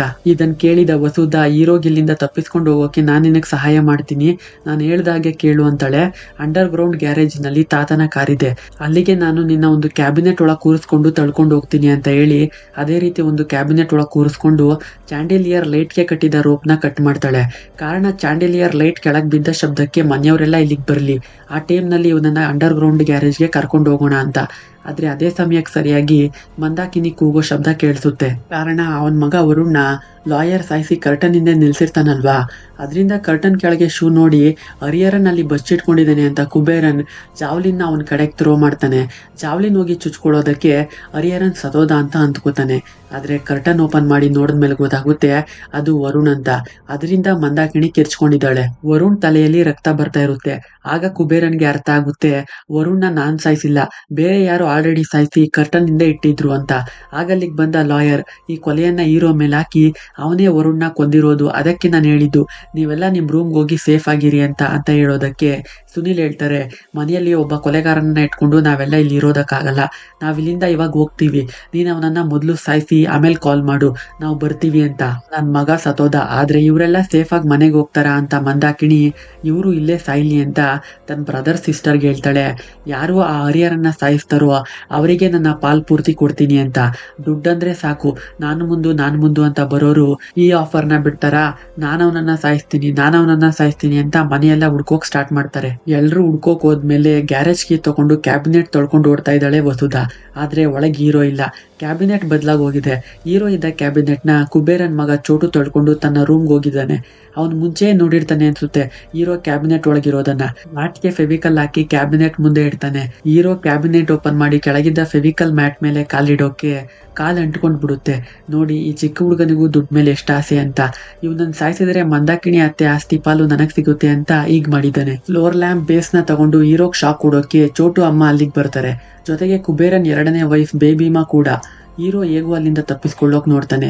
ಆದ್ರೆ ಬೇಬಿಮಾ ಹೀರೋಗೆ ಹಿಂದೆಯಿಂದ ಒಂದು ವಿಗ್ರಹ ತಗೊಂಡು ಹೊಡಿತಾಳೆ. ಕೆಳಗ್ ಬಿದ್ಮೇಲೆ ಅವನ್ ಮೇಲೆ ಏರಿ ಹಿಡ್ಕೊಂಡು ಕುಬೇರನ್ ಮೊದಲನೇ ವೈಫ್ಗೆ ಸ್ಟ್ಯಾಚು ಕೈಯಲ್ಲಿರೋ ಬಾಣವನ್ನ ಕಿತ್ಕೊಂಡ್ ಬಾ, ಇವನನ್ನ ಚುಚ್ಚಿ ಸಾಯಿಸ್ಬಿಡೋಣ ಅಂತಾಳೆ. ಆದ್ರೆ ಅವಳು ಕಿತ್ಕೊಳ್ಳೋ ರೀತಿ ನಾಟಕ ಮಾಡಿ ಬರ್ತಿಲ್ಲ, ತುಂಬಾ ಟೈಟ್ ಆಗಿದೆ ಅನ್ನೋಕೆ ಬೇಬಿಮಾನೆ ಬಂದು ಬಾಣವನ್ನ ಕಿತ್ಕೊಳ್ಳೋಕ್ ನೋಡ್ತಾಳೆ. ಆ ಸಮಯದಲ್ಲಿ ಅವಳನ್ನ ಹಿಂದೆಯಿಂದ ಒದ್ದು ಬಾಣ ಚುಚ್ಕೊಂಡು ಸಾಯೋ ಹಾಗೆ ಮಾಡ್ತಾಳೆ ಕುಬೇರನ್ ಮೊದಲನೇ ಹೆಂಡತಿ. ಕಾರಣ ಏನು ಅಂತ ಅಂದ್ರೆ ನನ್ ಗಂಡನಿಗೆ ಮೋಡಿ ಮಾಡಿ ನನ್ ಕತೆ ಮುಗಿಸಿ ನೀವಿಬ್ರು ಚೆನ್ನಾಗಿರ್ಬೇಕು ಅಂತ ಅಂದ್ಕೊಂಡಿದ್ದೀರಾ ಅಂತ. ಆದ್ರೆ ಅದನ್ನ ನೋಡಿದ ಕುಬೇರನ್ಗೆ ಬೇಬಿಮಾನ ಇವನೇ ಸಾಯಿಸಿದ್ದು ಅಂತ ಕೊಲೆಯನ್ನ ಈಸಿಯಾಗಿ ಹೀರೋ ಮೇಲೆ ಹಾಕ್ಬಿಡ್ತಾಳೆ. ಹೀಗೆ ಸಾಯಿಸೋಕ್ ಬರೋ ಎಲ್ರಿಂದ ತಪ್ಪಿಸ್ಕೊಂಡು ಓಡೋದೆ ಹೀರೋ ಕೆಲಸ ಆಗ್ಬಿಡುತ್ತೆ. ಕೊನೆಗೆ ವಸುಧಾ ಹೀರೋನ ನೋಡಿ ತಾತನ ಗ್ಯಾರೇಜ್ಗೆ ಕರ್ಕೊಂಡು ಹೋಗ್ತಾಳೆ. ಬೇಗ ಹೋಗಿ ಶಟರ್ನ ಓಪನ್ ಮಾಡು ಅಂತ ಹೇಳ್ತಾಳೆ. ಕಾರ್ ಮೇಲಿದ್ದ ಕವರ್ನ ಓಪನ್ ಮಾಡಿ ಬೇಗ ಬಾ ಕಾರ್ ಹತ್ತು, ಇಲ್ಲಿಂದ ಹೋಗೋಣ ಅನ್ನೋಕೆ ಹೀರೋ ಕಾರ್ ನಂಬರ್ನ ನೋಡಿ ಅವನಿಗೆ ಶಾಕ್ ಆಗುತ್ತೆ. ಇಲ್ಲೊಂದು ಸೂಪರ್ ಟ್ವಿಸ್ಟ್ ರಿವೀಲ್ ಆಗುತ್ತೆ. ತಕ್ಷಣ ಹೀರೋ ವಸುಧಾ ಕೇಳ್ತಾನೆ, ನೀವೇನೋ ಒಂದು ತಪ್ಪು ಮಾಡಿದ್ದೀನಿ ಅಂತ ಅಂದ್ರಲ್ಲ, ಅದು ಏನು ಹೇಳಿ ಅಂತ. ನಿನ್ಗ್ಯಾಕದು, ಬೇಗ ಬಂದು ಕಾರ್ ಹತ್ತು ಅನ್ನೋಕೆ. ಇಲ್ಲ ಮೇಡಮ್, ನೀವು ಮೊದಲು ಹೇಳಿ ಅನ್ನೋಕೆ. ನಾನು ಒಬ್ರ ಮೇಲೆ ಗೊತ್ತಾಗದೆ ಕಾರ್ ಹತ್ಸಿ ಕೊಂದುಬಿಟ್ಟೆ ಅಂತಾಳೆ. ವಸುಧಾ ಕಾರ್ ಹತ್ಸಿ ಕೊಲೆ ಮಾಡಿರೋದು ಬೇರೆ ಯಾರನ್ನೂ ಅಲ್ಲ, ಹೀರೋ ಹೆಂಡತಿ ಕಣಿನ. ಹೌದು, ಹೀರೋ ಮತ್ತು ಕಣಿ ತಮ್ಮ ಮಗುವಿನ ಜೊತೆ ಪ್ಲಾಟ್ಫಾರ್ಮ್ನಲ್ಲಿ ಮಲಗಿರ್ತಾರೆ. ಆಗ ವಸುಧಾ ಮತ್ತು ಅವಳ ಕಸಿನ್ಸ್ ವಿಕ್ರಮ್, ತಾರಾ, ವಾಸನ್ ಎಲ್ಲರೂ ತಾತನ್ ಕಾರ್ ತಗೊಂಡು ಬಂದು ಕಣಿ ಮೇಲೆ ಹರಿಸ್ಬಿಡ್ತಾರೆ. ಹೀರೋ ಕಾರ್ ಹತ್ರ ಬಂದು ಕೂಗಾಡ್ತಾನೆ. ಕಾರ್ ಕೆಳಗೆ ನನ್ನ ಹೆಂಡತಿ ಇದ್ದಾಳೆ, ದಯವಿಟ್ಟು ಅವಳನ್ನ ಕಾಪಾಡಿ ಕಾಪಾಡಿ ಅಂತ ಬೇಡ್ಕೋತಾನೆ. ವಸುಧಾ ಕೆಳಗಿಳಿದು ಹೆಲ್ಪ್ ಮಾಡ್ಬೇಕು ಅಂತ ಅಂದ್ಕೊಂಡಿರ್ತಾಳೆ. ಆದ್ರೆ ಜೊತೆಗಿದ್ದ ಕಸಿನ್ಸ್ ಇಲ್ಲ ಕೆಳಗಿಳಿಬೇಡ ನೀನು ಅಂತ ತಮ್ಮ ಅಪ್ಪ ಅಮ್ಮನಿಗೆ ಫೋನ್ ಮಾಡಿ ವಿಷಯ ತಿಳಿಸ್ತಾರೆ. ಅವರು ತಕ್ಷಣ ಅಲ್ಲಿಂದ ವಾಪಸ್ ಬರೋ ಕೇಳೋಕೆ ವಸುಧಾ ಎಷ್ಟೇ ಕೇಳ್ಕೊಂಡ್ರು ಸಹಾಯ ಮಾಡೋಕ್ ಬಿಡದೆ ಜೀವ ಇದ್ದ ಕಣಿ ಮೇಲೆ ರಿವರ್ಸ್ ಕಾರ್ ತೆಗೆದು ಜೀವ ತೆಗೆದು ಬಿಡ್ತಾರೆ. ಅಟ್ಲೀಸ್ಟ್ ಆಂಬ್ಯುಲೆನ್ಸ್ಗಾದ್ರೂ ಫೋನ್ ಮಾಡಿ ಅಂತ ಎಷ್ಟೇ ಕೇಳ್ಕೊಂಡ್ರು ಯಾರು ಕಿವಿ ಕೊಡದೆ ವಾಪಸ್ ಕಾರ್ನಲ್ಲೇ ಹೊರಟೋಗ್ತಾರೆ. ಈಗ ಹೀರೋ ಕಣ್ಣೆಲ್ಲ ಕೆಂಪಾಗಿದೆ. ನಾನು ಯಾಕೆ ಇಲ್ಲಿಗೆ ಬಂದೆ ಅಂತ ನನಗೆ ಈಗ ಅರ್ಥ ಆಯ್ತು. ನಾನು ಅವತ್ತು ನಿಮ್ಮ ಹತ್ರ ಎಷ್ಟು ಬೇಡ್ಕೊಂಡೆ, ಅಟ್ಲೀಸ್ಟ್ ಆಂಬ್ಯುಲೆನ್ಸ್ಗಾದ್ರೂ ಫೋನ್ ಮಾಡಿದ್ರೆ ಕಣಿ ಬದುಕ್ತಾ ಇರ್ತಿದ್ಲು. ನಾನು ತುಂಬಾ ಟ್ರೈ ಮಾಡಿದೆ ನಿನಗೆ ಸಹಾಯ ಮಾಡೋಕೆ, ಆದ್ರೆ ಆಗ್ಲಿಲ್ಲ. ಅದನ್ನ ನಾನು ಡೈಲಿ ನೆನಪಿಸ್ಕೊಂಡು ರಿಗ್ರೆಟ್ ಮಾಡ್ತಾ ಇದ್ದೀನಿ, ನನ್ನ ಕ್ಷಮಿಸ್ಬಿಡು ಅಂತಾಳೆ ವಸುಧಾ. ಅಷ್ಟರಲ್ಲಿ ಮನೆಯವರೆಲ್ಲ ಅಲ್ಲಿಗೆ ಬರೋಕೆ ಹೀರೋ ವಿಕ್ರಮ್ನ ನೋಡಿ ಅವನನ್ನ ಇಟ್ಕೊಂಡು ಹೊಡೆಯೋಕೆ ಹೋಗ್ತಾನೆ. ಯಾಕಂದ್ರೆ ಅವತ್ತು ಕಣಿ ಮೇಲೆ ರಿವರ್ಸ್ ಕಾರ್ ಹಚ್ಚಿದ್ದು ಇವನೇ, ಅದಕ್ಕೆ ತಡೆಯೋಕ್ ಬಂದವ್ರಿಗೆಲ್ಲ ಹೊಡಿತಾನೆ. ವಿಕ್ರಮ್ ತಪ್ಪಿಸ್ಕೊಂಡು ಹೋಗೋಕೆ ಅವನ ಹಿಂದೆನೆ ಅಟ್ಟಿಸ್ಕೊಂಡು ಹೋಗ್ತಾನೆ. ಎಲೆಕ್ಟ್ರಾನಿಕ್ ಸ್ಕ್ರೀವ್ ಡ್ರೈವರ್ ತಗೊಂಡು ಅವನ ಎದೆಯನ್ನ ಬಗೆಯೋಕೆ ವಿಕ್ರಮ್ ಅಪ್ಪ ರುದ್ರನ್ ಅಲ್ಲಿಗೆ ಬಂದು ಹಿಂದೆಯಿಂದ ಹೀರೋ ಹೊಡೆದು, ನಾವು ಚಿಕ್ಕ ವಯಸ್ಸಿನಲ್ಲಿದ್ದಾಗ ಇದೇ ರೀತಿ ನಮ್ಮ ಮನೆಗೊಬ್ಬ ಬಂದ, ಅವನಿಗೆ ನಾವು ಹೊಡೆದ ಏಟಿಗೆ ಅವನು ಈ ಪ್ರಪಂಚನೇ ಬಿಟ್ಟು ಹೊರಟೋದ, ಹಾಗೆ ಇವನನ್ನು ಸಾಯಿಸ್ಬಿಡೋಣ ಅಂತ ಎಲ್ಲರೂ ಸೇರಿ ಹೀರೋ ಮೇಲೆ ದಾಳಿ ಮಾಡ್ತಾರೆ. ಸಿಕ್ಕಿದ್ರಲ್ಲಿ ಹೊಡೆದು ಕೊನೆಗೆ ಹೀರೋ ಜೀವವನ್ನೇ ತೆಗೆದು ಬಿಡ್ತಾರೆ. ಹೀರೋ ಆತ್ಮ ದೇಹವನ್ನ ಬಿಟ್ಟು ಹೊರಗೆ ಬಂದ್ಬಿಡುತ್ತೆ. ಅದನ್ನ ನೋಡಿ ಹರಿಹರನ್ ಆತ್ಮ ತುಂಬಾ ಫೀಲ್ ಮಾಡುತ್ತೆ. ಅಯ್ಯಯ್ಯೋ, ನಾನು ಎಷ್ಟು ಸಾರಿ ಹೇಳ್ದೆ ನಿನಗೆ ಇಲ್ಲಿಂದ ಹೊರಟೋಗು ಅಂತ, ಕೊನೆಗೆ ನನ್ನ ರೀತಿನೇ ಆಗ್ಬಿಟ್ಟಲ್ಲ ನೀನು ಅಂತ. ಈ ಕುಟುಂಬಕ್ಕೆ ಇನ್ನೂ ಹಣದ ವ್ಯಾಮೋಹ ಹೋಗಿಲ್ಲ. ಹೀರೋನ ನಾನ್ ಸಾಯಿಸಿದ್ದು ನನಗೆ ಮಂದಾಕಿನಿ ಪಾಲು ಅಂತ ಒಬ್ಬೊಬ್ರು ಜಗಳ ಆಡ್ತಾ ಇದ್ದಾರೆ. ಆಗ ಡೋರ್ ಬೆಲ್ ಸೌಂಡ್ ಆಗುತ್ತೆ. ಯಾರಂತ ಹೋಗಿ ನೋಡಿದ್ರೆ ಈ 4 ಜನರ ಚಿಕ್ಕಪ್ಪ ಅಂದ್ರೆ ಚಂದ್ರಬೋಸ್ ಅವರ ತಮ್ಮ. ಅವರನ್ನ ನೋಡ್ತಾ ಇದ್ದಂತೆ ಹೀರೋ ಬಾಡಿಯನ್ನ ಪಕ್ಕದಲ್ಲಿದ್ದ ಗಿಡಗಳ ಮಧ್ಯೆ ಬಚ್ಚಿಡ್ತಾರೆ. ಚಂದ್ರಬೋಸ್ ಮತ್ತು ಇವರು ನೋಡೋಕ್ ಒಂದೇ ರೀತಿ ಇದ್ದಾರೆ. ಇಬ್ರು ಟ್ವಿನ್ಸ್. ಇವ್ರ ಮಗ ಸಿದ್ಧಾರ್ಥ್ನೇ ಈ 4 ಜನ ಚಿಕ್ಕ ವಯಸ್ಸಿನಲ್ಲಿದ್ದಾಗ ಸಾಯಿಸಿರೋದು. ಚಿಕ್ಕಪ್ಪ, ನೀವು ಈ ಸಮಯದಲ್ಲಿ ಇಲ್ಲಿ ಅಂತ ಕೇಳೋಕೆ ಇವತ್ತು ಸಿದ್ಧಾರ್ಥ್ ಬರ್ತಡೆ, ಅದಕ್ಕೆ ನಿಮ್ಮೆಲ್ಲರ ಜೊತೆ ಸೆಲೆಬ್ರೇಟ್ ಮಾಡೋಣ ಅಂತ ಬಂದೆ. ನೀವೆಲ್ಲರೂ ಅವನಿಗೆ ವಿಶ್ ಮಾಡಿದ್ರೆ ಅವನು ಎಷ್ಟು ಸಂತೋಷ ಪಡ್ತಾನಲ್ವಾ ಅಂತ ಅವನ ರೂಮ್ಗೆ ಹೋಗಿ ಕೇಕ್ ಇಟ್ಟು ಬರ್ತಡೆ ವಿಶ್ನ ಹೇಳಿ ಎಲ್ರೂ ಹೊರಗಡೆ ಬರ್ತಾರೆ. ನಿಮ್ಮಪ್ಪ ನನಗೆ ನೋಡ್ಕೊಳಕ್ ಹೇಳಿದ್ರು, ಆಸ್ತಿಯನ್ನ ವಿಲ್ನಲ್ಲಿ ಇರೋ ಹಾಗೆ ಪಾಲ್ ಮಾಡ್ತಾರಾ ಇಲ್ವಾ ಅಂತ. ಆದ್ರೆ ಅದಕ್ಕೂ ನನಗೂ ಸಂಬಂಧ ಇಲ್ಲ. ನನಗ್ ನೀವೆಲ್ರೂ ಹೇಗ್ ರಿಯಾಕ್ಟ್ ಮಾಡ್ತೀರಾ ಅಂತ ನೋಡೋ ಆಸೆ ಇತ್ತು. ಅದಕ್ಕಂತಾನೆ ಪ್ಯಾಲೇಸ್ ಪೂರ್ತಿ ಕ್ಯಾಮ್ರಾ ಫಿಕ್ಸ್ ಮಾಡಿಸಿದ್ದೆ. ಆದ್ರೆ ನೀವೆಲ್ರೂ ನನಗ್ ತುಂಬಾ ಶಾಕ್ ಮಾಡ್ಬಿಟ್ರಿ. ಆಗ ಎಲ್ರಿಗೂ ಭಯ ಸ್ಟಾರ್ಟ್ ಆಗುತ್ತೆ. ಏನು ಕ್ಯಾಮ್ರಾ ಇದೆಯಾ ಇಲ್ಲಿ, ಹಾಗಾದ್ರೆ ಇಲ್ಲಿ ಇಷ್ಟೊತ್ತು ನಡೆದಿರೋದನ್ನೆಲ್ಲ ಚಿಕ್ಕಪ್ಪ ನೋಡಿದಾರಾ ಅಂತ. ಲಾಯರ್ ವರುಣ್ನ ಸಾಯಿಸಿದ್ದು ಮತ್ತೆ ಕುಬೇರನ್ 2ನೇ ಹೆಂಡತಿಯನ್ನ ಮೊದಲನೇ ಹೆಂಡತಿ ಸಾಯಿಸಿದ್ದು ಎಲ್ಲ ತರ ಫುಟೇಜ್ ತೋರಿಸಿದಾಗ ಎಲ್ರಿಗೂ ಶಾಕ್ ಆಗುತ್ತೆ. ಅದು ಅಲ್ಲದೆ ನೀವು ಇಷ್ಟೊತ್ತು ಕಷ್ಟಪಟ್ಟು ಸಾಯಿಸಿ ಅಲ್ಲಿ ಇಟ್ಟಿದ್ದೀರಲ್ಲ, ಅದು ನಿಜವಾದ ಹರಿಹರನ್ನೇ ಅಲ್ಲ, ಅವನೊಬ್ಬ ಭಿಕ್ಷುಕ. ನಿಜವಾದ ಹರಿಹರನ್ನ ಆ ಲಾಯರ್ ಆಗ್ಲೇ ಸಾಯಿಸ್ಬಿಟ್ಟ. ನೀವು ಚಿಕ್ಕ ವಯಸ್ಸಿನಲ್ಲಿದ್ದಾಗ ತುಂಬಾ ತಪ್ಪುಗಳನ್ನ ಮಾಡಿ ತಪ್ಪಿಸ್ಕೊಂಡ್ ಬಿಟ್ರಿ. ಆದ್ರೆ ಈಗ ಸಾಕ್ಷಿ ಸಮೇತ ಸಿಗಾಕೊಂಡಿದ್ದೀರಾ. ಇವತ್ತು ಆ ಭಿಕ್ಷುಕನ್ನ ಸಾಯಿಸಿದ ರೀತಿನೇ ಅಲ್ವಾ ಅವತ್ತು ನನ್ನ ಮಗ ಸಿದ್ಧಾರ್ಥ್ನ ಸಾಯಿಸಿರ್ತೀರಾ. ಅವನು ಎಷ್ಟು ಕಷ್ಟಪಟ್ಟಿರ್ಬೇಕು ಅಂತ. ಆಗ ಲಾಯರ್ ಇವರಿಗೆ ಭಯ ಪಡಿಸೋದಕ್ಕೆ ಟ್ರೈ ಮಾಡ್ತಾನೆ. ಇವರನ್ನೆಲ್ಲ ಕ್ಷಮಿಸ್ಬಿಡಿ ಸರ್, ಪಾಪ ಏನೋ ಗೊತ್ತಿಲ್ಲದೆ ಮಾಡ್ಬಿಟ್ಟಿದ್ದಾರೆ. ಇಲ್ಲ ಅಂದ್ರೆ ಎಲ್ರನ್ನೂ ಸಾಯಿಸಿದ ರೀತಿನೇ ನಿಮ್ಮನ್ನು ಸಾಯಿಸ್ಬೇಕಾಗಿ ಬರುತ್ತೆ ಅಂತ. ಅದನ್ನ ಕೇಳ್ತಾ ಇದ್ದಂತೆ ಇವರು ಹಿಂದೆ ಮುಂದೆನೂ ಯೋಚನೆ ಮಾಡದೆ ಗನ್ನಲ್ಲಿ ಶೂಟ್ ಮಾಡಿ ಲಾಯರ್ನ ಸಾಯಿಸ್ತಾರೆ. ಅದನ್ನ ನೋಡಿ ಎಲ್ರೂ ಎದುರುಕೊಂಡ್ ಬಿಡ್ತಾರೆ. ಚಿಕ್ಕಪ್ಪ, ನನ್ನ ಬಿಟ್ಬಿಡಿ, ನನಗ್ ಶೂಟ್ ಮಾಡ್ಬಿಡಿ ಅಂತ ಬೇಡ್ಕೋತಾ ಇದ್ದಾರೆ. ಕುಬೇರನ್ ಮಗ ಚೋಟು ಗಿಡಗಳ ಮಧ್ಯೆ ಇಟ್ಟಿದ್ದ ಹೀರೋ ಶವವನ್ನ ನೋಡಿ, ಓ ನೀನ್ ಇಲ್ಲಿ ಬಚ್ಚಿಟ್ಕೊಂಡಿದ್ಯಾ, ಇರು ನಿನಗ್ ಮಾಡ್ತೀನಿ ಅಂತ ಪೈಪ್ ಎಳ್ಕೊಂಡು ಬಂದು ಟ್ಯಾಪ್ನ ಆನ್ ಮಾಡಿ ನೀರು ಬಿಟ್ಟು ನೀರು ಹೀರೋ ಪಾದದವರೆಗೂ ಹೋಗೋ ತನಕ ವೆಯ್ಟ್ ಮಾಡ್ತಾನೆ. ಚಿಕ್ಕಪ್ಪ ಹೇಳ್ತಾರೆ, ನಿಮ್ಮನ್ನೆಲ್ಲ ನಾನ್ ಸಾಯಿಸಲ್ಲ, ನಿಮ್ಮಪ್ಪ ಸಾಯುವಾಗ ನನ್ನ ನೋಡ್ಕೊ ಅಂತ ಹೇಳ್ಬಿಟ್ಟು ಹೋಗಿದ್ದಾನಲ್ಲ, ಆ 4 ನಾಯಿಗಳು ನಿಮ್ಮನ್ನ ಸಾಯಿಸ್ತವೆ ಅಂತ ವಿಸ್ಟಲ್ ರೀತಿ ಇರೋ ಒಂದು ಇಕ್ವಿಪ್ಮೆಂಟ್ನ ತೋರಿಸ್ತಾರೆ. ಇದನ್ನ ಯೂಸ್ ಮಾಡ್ತಾ ಇದ್ದದ್ದು ಚಂದ್ರಬೋಸ್ ಅವರು. ಅದನ್ನ ಊದಿದ್ರೆ ಸಾಕು ನಾಯಿಗಳು ಹೇಳ್ದಾಗೆ ಕೇಳ್ತಾ ಇರ್ತವೆ. ಇದು ಇವರು ಕೈಲಿರೋದ್ರಿಂದ ನಾಯಿಗಳಿಗೆ ಇವರೇ ಮಾಸ್ಟರ್. ಇವರು ವಿಸ್ಟಲ್ ಊದಿದ್ರೆ ಸಾಕು ಒಳಗಡೆ ಇರೋರ್ನೆಲ್ಲ ಕಚ್ಚಿ ಸಾಯಿಸ್ಬಿಡುತ್ತೆ ನಾಯಿಗಳು. ಅದಕ್ಕಿಂತ ಮುಂಚೆ ಹೀರೋ ಶವದ ಹತ್ರ ಬಂದು, ಸಾರಿ ನನ್ನ ಕ್ಷಮಿಸ್ಬಿಡು, ನಿನ್ನ ನಾನು ಕಾಪಾಡಬಹುದಾಗಿತ್ತು, ಆದ್ರೆ ನಾನು ಅಂದ್ಕೊಳ್ಳೋದು ನಡಿಬೇಕು ಅಂತ ಸುಮ್ಮನಾಗ್ಬಿಟ್ಟೆ, ನನ್ನ ಕ್ಷಮಿಸ್ಬಿಡು ಅಂತ ಇನ್ನೇನು ವಿಸ್ಟಲ್ ಊದಬೇಕು. ಸರಿಯಾಗಿ ಅದೇ ಸಮಯಕ್ಕೆ ಹೀರೋ ಪಾದದ ಹತ್ರ ನೀರು ಬರೋಕೆ ಚೋಟು ಫ್ಲೋರ್ ಲ್ಯಾಂಪ್ ಬೇಸ್ನ ನೀರಿಗೆ ಹಿಡಿಯೋಕೆ ಹೀರೋ ಬಾಡಿಗೆ ಶಾಕ್ ಹೊಡೆಯುತ್ತೆ. ಅದರಿಂದ ಮಿರಾಕಲ್ ಅನ್ನೋ ಹಾಗೆ ಹೋದ ಆತ್ಮ ಮತ್ತೆ ಅವನ ದೇಹಕ್ಕೆ ಸೇರ್ಕೊಂಡ್ ಬಿಡುತ್ತೆ. ಅದೇ ಸಮಯಕ್ಕೆ ಚಿಕ್ಕಪ್ಪನ ಜೀವ ಹೊರಟೋಗುತ್ತೆ. ಎಲ್ರಿಗೂ ಆಶ್ಚರ್ಯ, ಚಿಕ್ಕಪ್ಪ ಹೇಗ್ ಸತ್ರು ಮತ್ತೆ ಈ ಭಿಕ್ಷುಕ ಹೇಗ್ ಬದುಕ್ತಾ ಅಂತ. ಆಗ್ಲೂ ಅಷ್ಟೇ, ಹೀರೋನ ಮತ್ತೆ ಸಾಯಿಸೋಕೆ ನೋಡ್ತಾರೆ, ಯಾಕಂದ್ರೆ ಇಲ್ಲಿ ನಡೆದಿರೋದನ್ನೆಲ್ಲ ಇವನು ನೋಡ್ಬಿಟ್ಟಿದ್ದಾನಲ್ಲ ಅಂತ. ಆದ್ರೆ ವಿಸ್ಟಲ್ ಇಕ್ವಿಪ್ಮೆಂಟ್ ಹೀರೋ ಕೈಗೆ ಸಿಗೋಕೆ ಸತ್ರೆ ಎಲ್ರು ಒಟ್ಟಿಗೆ ಸಾಯೋಣ, ಬದುಕಿದ್ರೆ ಎಲ್ಲರೂ ಒಟ್ಟಿಗೆ ಬದುಕೋಣ, ಎಲ್ಲ ದೇವರೇ ನಿರ್ಧಾರ ಮಾಡ್ಲಿ ಅಂತ ವಿಸ್ಟಲ್ ಊದ್ಬಿಡ್ತಾನೆ. ಆಗ ಹೊರಗಿದ್ದ ನಾಯಿಗಳು ಒಳಗ್ ಬಂದು ಎಲ್ರ ಮೇಲೆ ದಾಳಿ ಮಾಡುತ್ತೆ, ಎಲ್ರನ್ನು ಕಚ್ಚಿ ಕಚ್ಚಿ ಸಾಯಿಸುತ್ತೆ. ಆದ್ರೆ ಹೀರೋನ ಬಿಟ್ಟು ಹರಿಹರನ್ ಆತ್ಮ ಹೇಳುತ್ತೆ, ನಿನಗೆ ಹಣೆಯಲ್ಲಿ ಬದುಕಬೇಕು ಅಂತ ಇದೆ, ನೀನ್ ಹೋಗು ಅಂತ. ಇವ್ರ ಫ್ಯಾಮಿಲಿಯಲ್ಲಿದ್ದ ಎಲ್ರನ್ನೂ ನಾಯಿ ಕಚ್ಚಿ ಸಾಯಿಸುತ್ತೆ. ಕೊನೆಗೆ ಉಳ್ಕೊಳ್ಳೋದು ಮಾತ್ರ ವಸುದ. ಅವಳು ಸ್ವಲ್ಪ ಒಳ್ಳೆಯವಳಾಗಿದ್ರಿಂದ ಬದುಕ್ತಾಳೆ. ಅಲ್ಲಿಂದ ಬಂದ ಹೀರೋ ಇನ್ನು ಭಿಕ್ಷೆ ಬೇಡೋದು ಬೇಡ ಅಂತ ನಿರ್ಧಾರ ಮಾಡ್ತಾನೆ. ವಾಚ್ಮನ್ ಕೆಲ್ಸಕ್ಕೆ ಸೇರ್ತಾನೆ. ಇವತ್ತು ಜಾಕ್ ಹುಟ್ಟಿದ ದಿನ. ಕೇಕ್ ತಗೊಂಡ್ ಬಂದು ಕೊಡ್ತಾನೆ. ಜಾಕ್ಗೆ ಆಶ್ಚರ್ಯ, ಯಾಕೆ ಇವನು ಇಷ್ಟೊಂದು ಬದಲಾಗ್ಬಿಟ್ಟಿದ್ದಾನೆ ಅಂತ.